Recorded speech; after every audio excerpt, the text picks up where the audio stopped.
talking about Alien Romulus, directed by Fede Alvarez, starring Cailee, Spaeny, and David Jonsson, and a whole lot of facehuggers. In my review today, we'll talk about what worked in Alien Romulus, what didn't really work, and the problem with the modern era of legacy sequels. This is also your one and only spoiler warning, so pause here, go watch Alien Romulus, and then let me tell you how to feel about it. Now, let's get into it. Set after the events of the 1979 Alien, Romulus picks up with Rain, a young woman who hopes to escape the doldrums of her mining job on Jackson's star. Along with their friends, Rain and Andy discover the dark and dangerous secrets hiding inside the derelict space station.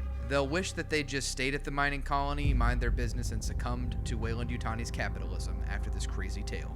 So that voiceover you just heard, yeah, that's about as dense as the plot gets in Alien Romulus. The real propulsion and draw of this movie are its incredible visuals, a handful of great acting performances, and some sickening sound design. Oh yeah, and there's a ton of MCU-ified, needless nostalgia baiting thrown in. This movie is a visual delight from start to finish. Director Fede Alvarez and his team made a big buzz in the previews for this movie that it would tout a lot of practical effects, and those are used to its benefit. While some of the set design and practical effects do feel a little bit too clean in places, kind of losing that sense of, I know this is a puppet or a man in a suit, I still appreciate the craft, and there is clearly so much love put into the creature design of this movie. Fede and his team really love the original movie, and it shows. And sure, yeah, people cringe at the term love letter, but this is a love letter in the best way. From the opening sequence to seeing Rain and Andy walking amongst the miners on the Jackson's Star mining colony, I could not peel my eyes from the screen. The spaceships looked incredible, with the machinery hum and noise setting a perfect tone of claustrophobia and a desperate need to escape.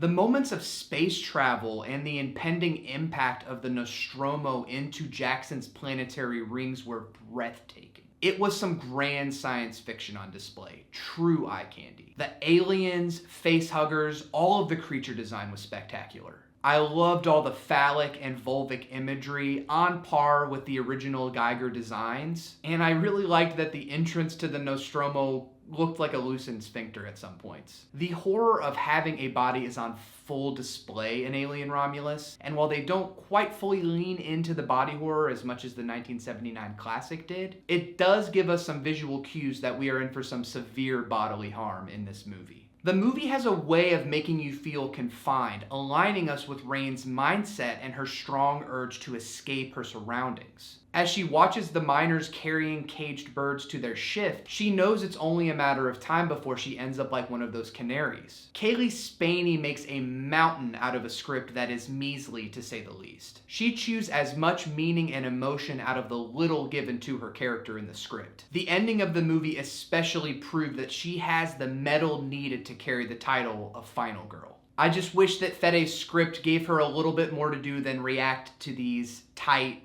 condensed settings and set pieces. Still, it's clear that she cares about her friends and doing the right thing. Pitting that against Andy's eventual turn as a cold machine only in the pursuit of the best of the company was a nice choice. This brings us to David Jonsson, who really worked for me in his performance as Andy. He's got major puppy dog eyes. How can you not love this guy? The script, again, doesn't give him much due, but we do watch him chew the fat in the scenes as he struggles and fights against his mainframe and focusing on his prime directive. David Jonsson taps a lot into what can appeal so much to us in our flesh and blood mortality and why these robots can be so emotionally moving.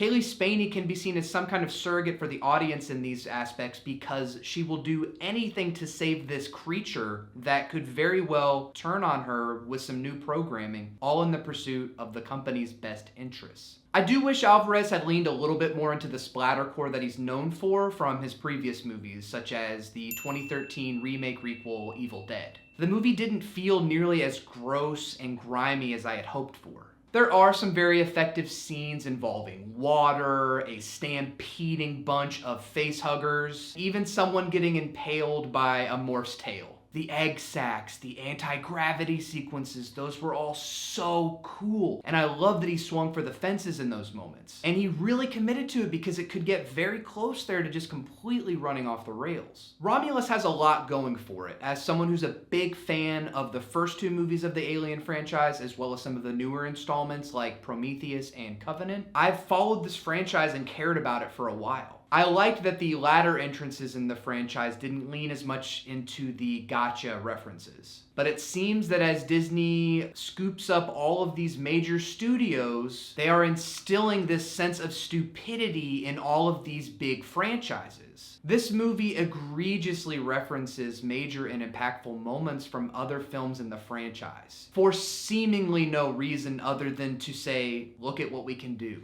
It's like how Deadpool Wolverine felt like, did you get it? Did you get what we did? That's for you. No! This was unfortunate because up until the moments we get the full reveal of Rook, this movie was pretty tasteful. The references were apparent, but not too much. The decision to recreate Rook's face with AI, right as we're getting a reference to Alien 3 where they fry his circuitry back to life, was so groan-worthy I could have left the theater. But then I was like, this is just one scene. Surely this isn't going to be a major plot point, but psych.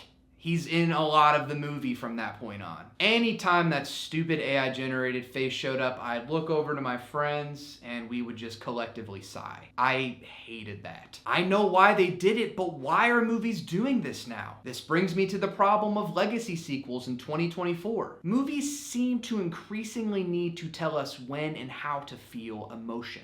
I'm all for telegraphing a scene if it's tasteful, but when you so clearly have something here to elicit applause or reaction, movies stop being movies. They start becoming the overpriced popcorn and soda we buy to accompany a movie. They become a commodity. And yes, I understand the irony there. Movies at the end of the day are something to be consumed. But movies similar to Romulus can be considered high art. Most people hold the 1979 classic in high regard as one of the greatest movies ever made. Why are we pandering to the past so much these days? I really don't enjoy nostalgia baiting. It has completely ruined comic book movies and starting to bleed into other major franchises now as well. This reeks of studio interference, and I urge these major studios to stop treating your audiences like we're stupid. You are going to ruin these franchises when you could be putting money into making a great movie. On the AI front, this is sickening. We're using a dead actor's semblance and previously physical performance to create something new, but it's so tacky. Give the job to someone else. Make a new android character.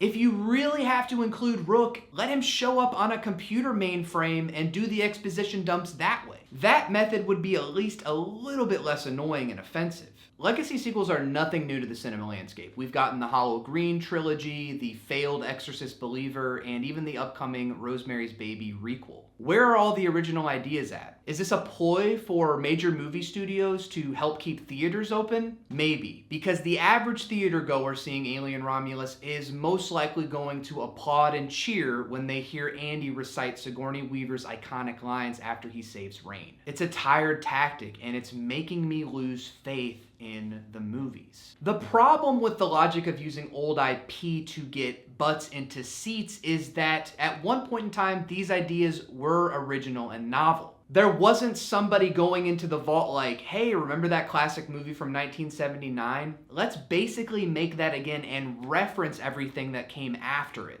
That'd be fun, wouldn't it? I'd really like to see the first iteration of Fede's script, even the first cut before they added in all this unnecessary dreck to the story and plot. If a bad script and tacky references are the worst part of Alien Romulus, then the rest pays the price of admission. It is still a great end-of-summer sci-fi horror blockbuster. I love to dissect and criticize. That's why I have this YouTube channel. And with that said, I'm glad we have a new Alien movie, and especially glad that Fede Alvarez got to make it. Anyway, what did you think of Alien Romulus? Is it your new favorite movie in the franchise, or did it stink real bad? Leave all the comments below, and before you go, don't forget to like and subscribe. I appreciate you all so much for watching this video and continuing to support the channel. Until next time, maybe don't try to steal those cryopods, definitely don't poke those alien egg sacs, and more importantly, we must protect Andy at all costs. Peace.